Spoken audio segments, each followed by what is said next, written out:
Hey everyone, welcome to the vid, and in this vid I'm going to give you 15 common crypto words and acronyms easily explained. If you're anything like me, when you first got into the crypto space, people were talking about stuff and you had absolutely no idea some of the stuff that they were saying. I often had to just pause the video, go look up what the heck they were talking about, so I actually knew what the video was about. Number one, APY, annual percentage yield, the total amount of interest you earn on a deposit over a year, based on compounding interest. Your investment can be compounded daily, weekly, monthly, every 6 months, just depends. The APY for this project is insane. You can see there at the bottom it says 4 hours and 20 minutes till the next rebase, which is the next time that you get coins. And the APY is 87,000%. The bigger the APY, the riskier the project. Number two, bear market or bearish. This is when the price of an asset is going down or is on a downward trend over a period of time.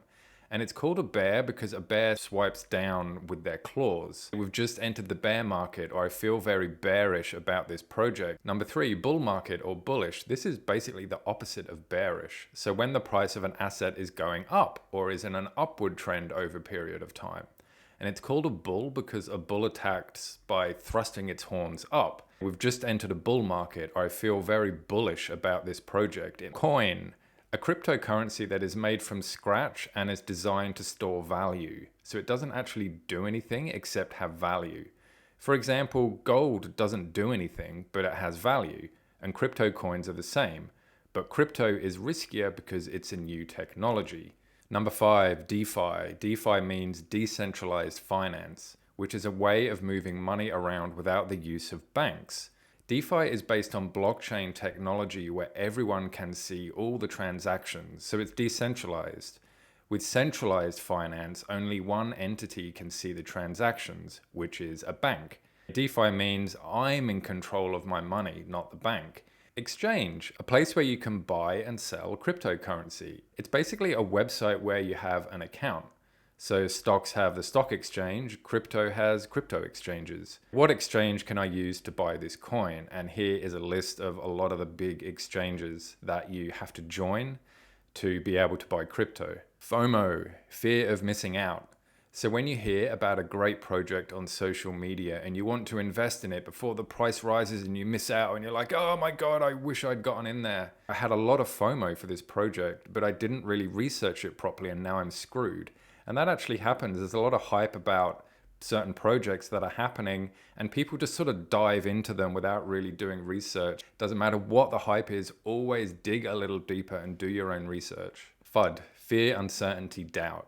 When investors sell out of a project or don't invest in anything, as there is a lot of fear, uncertainty, and doubt about what's going to happen in the market or what's going to happen with a project. HODL, hold on for dear life, which means so you intend to hold on to a coin for the long term, hoping it will raise in value.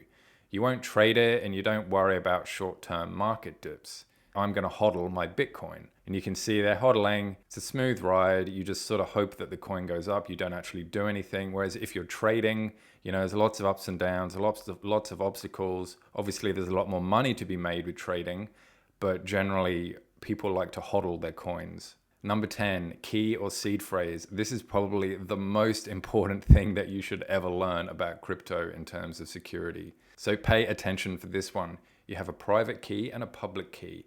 This is the way that you access your crypto wallet and actually send and receive money. The public key is your wallet address where people can send money to you. It's kind of like your bank account number.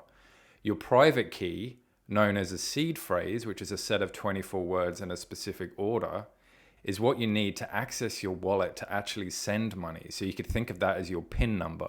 Never tell anyone your private key or seed phrase. At the top, this is a Bitcoin address, so that's okay to see. If you want to send somebody Bitcoin, you put in that address and send it to them. The list of words, that's actually a seed phrase, so you have to write those words in order. If you ever forget your password, there's no customer support, there's no I forgot my password, there's no can you help me. If somebody else gets your seed phrase, then it's basically game over for whatever you've got in that account. There's nothing you can do about it. I took a photo of my key so I wouldn't forget it. Someone hacked my computer and now my crypto is bye-byes. This is why this list of 24 words you should always write on a bit of paper, 3 or 4 bits of paper, store it somewhere securely, because this is the only way that you have control over your crypto. 11, market cap, which means market capitalization, the price of the coin multiplied by the number of coins in circulation. So Bitcoin is $59,000 per coin and has a total supply of 21 million coins. So the market cap for Bitcoin is that really big number. So the higher the market cap, the more secure and safe a coin is. The reason a big market cap is good is because it means the coin's been around for a while. People trust it. There's a lot of money invested in it. NFT, non-fungible token. Fungible means replaceable. So non-fungible means non-replaceable. So there is only one of them, so they are rare and have a very high value. For example, the Mona Lisa is a sort of a physical, non-fungible thing. There's only one of it. Most crypto NFTs are artworks and in-game items for blockchain games. Obviously, artwork can get copied, but if you're the NFT holder, it means you are the actual owner of that original piece of art. I think where NFTs are going to take off is in the gaming space. So you can see here like this little sort of cart.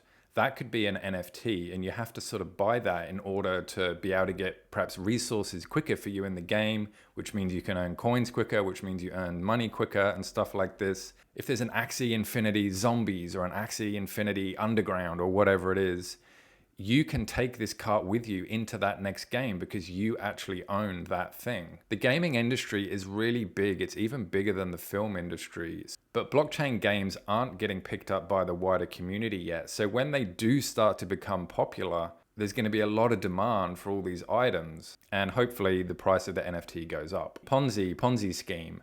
So a Ponzi scheme is a pyramid scheme and a scam, whereby the money people use to invest in the project is paid out to the previous investors. So the only way investors get paid is if more investors join.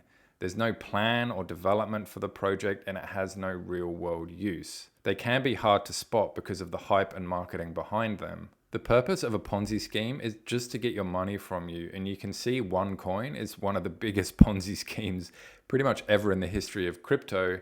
This woman, I can't remember her name, but she managed to scam $15 billion from people. And she basically said OneCoin is going to be the new Bitcoin. What happened to her is she actually went into hiding. It's been about 4 years now and nobody even knows where she is. But her brother, who was also part of it, got 90 years in jail for this. This is why it's so important to do your research, because if it sounds too good to be true, then it probably is. It's probably a scam. Stake. Staking is locking your coins away somewhere for a certain length of time to earn extra coins. So it's similar to a long-term deposit. There are lots of DeFi protocols that offer staking, some very risky with very high rewards, others more stable.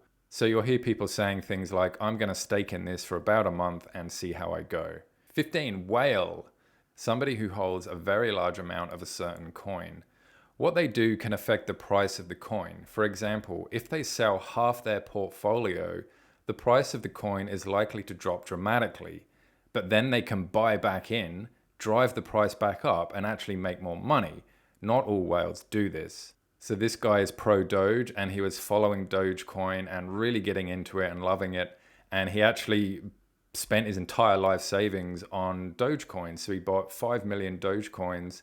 And after 2 months and 9 days, he actually became a millionaire on paper. It wasn't 10 million, it was about 3 or 4 million. But he didn't withdraw his profits because he had a lot of faith in the project and also for tax reasons.